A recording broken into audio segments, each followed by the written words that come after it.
নমস্কার বন্ধুরা, আপনারা কেমন আছেন? আশা করছি ভালো আছেন। আমাদের চ্যানেলে যদি আপনি প্রথম বা নতুন হয়ে থাকেন তাহলে অবশ্যই চ্যানেলটি সাবস্ক্রাইব করে দিন এবং ভিডিও ভালো লাগলে অবশ্যই লাইক, কমেন্ট এবং শেয়ার করবেন। আজকে আপনাদের সাথে যেই ব্যাপারে আলোচনা করব তা হলো যারা মিথুন রাশির জাতক জাতিকা রয়েছেন আপনাদের কেমন কাটবে এই সপ্তাহ, অর্থাৎ 26শে আগস্ট থেকে 1লা সেপ্টেম্বর পর্যন্ত আপনাদের কেমন কাটতে চলেছে সেই ব্যাপারেই বলব। স্বাস্থ্যের দৃষ্টিকোণ থেকে এই সপ্তাহটি আপনার স্বাস্থ্যের জন্য স্বাভাবিকের চেয়ে কিছুটা ভালো হতে চলেছে। বিশেষ করে সপ্তাহের শুরুটা ভালো যাবে, কারণ এই সময় আপনি নিজেকে মানসিক এবং শারীরিকভাবে অনেক সুস্থ দেখতে পাবেন। যাই হোক, মজা এবং পার্টির সময় আপনার অ্যালকোহল সেবন এড়ানো উচিত, অন্যথায় আপনার স্বাস্থ্যের অবনতি হতে পারে। আপনার চন্দ্র রাশির দশম ঘরে রাহুদেবের অবস্থানের কারণে আপনি এই সপ্তাহে অর্থ সঞ্চয় করার জন্য যত চেষ্টাই করুন না কেন আপনি তাতে সফলতা পাবেন। এটি আপনাকে কিছুটা অস্থির করে তুলতে পারে, তবে আপনাকে এটিও বুঝতে হবে যে প্রতিকূল পরিস্থিতি চিরকাল স্থায়ী হয় না। এই সপ্তাহে আপনার জীবনে পরিবারের সদস্যদের বিশেষ গুরুত্ব থাকবে, যার কারণে তাদের জীবনের অনেক গুরুত্বপূর্ণ সিদ্ধান্তে তাদের পরামর্শ নিতে দেখা যাবে।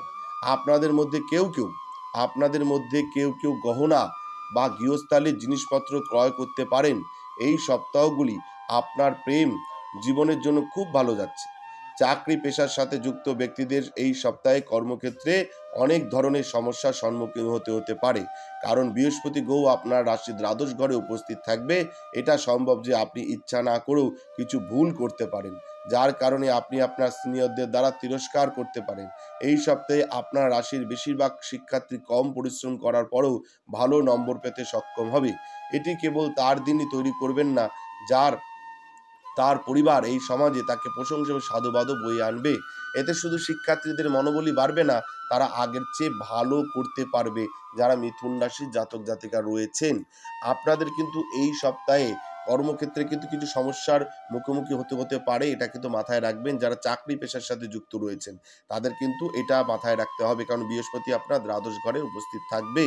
এতে এছাড়াও শিক্ষার্থীরা কিন্তু এই সময় ভালোই নম্বর পাবে এবং তাদের ভালোই কাটবে। আপনাদের একটা সার্বিক ফলাফল বললাম এই সপ্তাহ কেমন যাবে মিথুন রাশির। আপনাদের যদি ব্যক্তিগত কিছু জানবার থাকে বা ব্যক্তিগত কোনো সমস্যায় থাকেন তাহলে আমাদের স্ক্রিনে দেওয়া নাম্বারে যোগাযোগ করতে পারেন, আমরা চেষ্টা করব ব্যক্তিগত সমস্যা সমাধান করবার। নমস্কার, ভালো থাকবেন। জয় শিব শম্ভু, হর হর মহাদেব, ওম নমঃ শিবায়। জয় হরগরির জয়, সিদ্ধিদাত্রী জয়, জয় কৃপাময়ী দয়াময়ী তারা মায়ের জয়।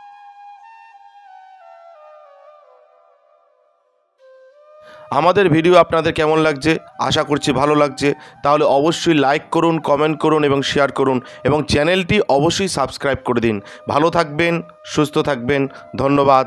এবং সকলে অবশ্যই কমেন্টে লিখবেন জয় শিব শম্ভু, হর হর মহাদেব, ওম নমঃ শিবায়।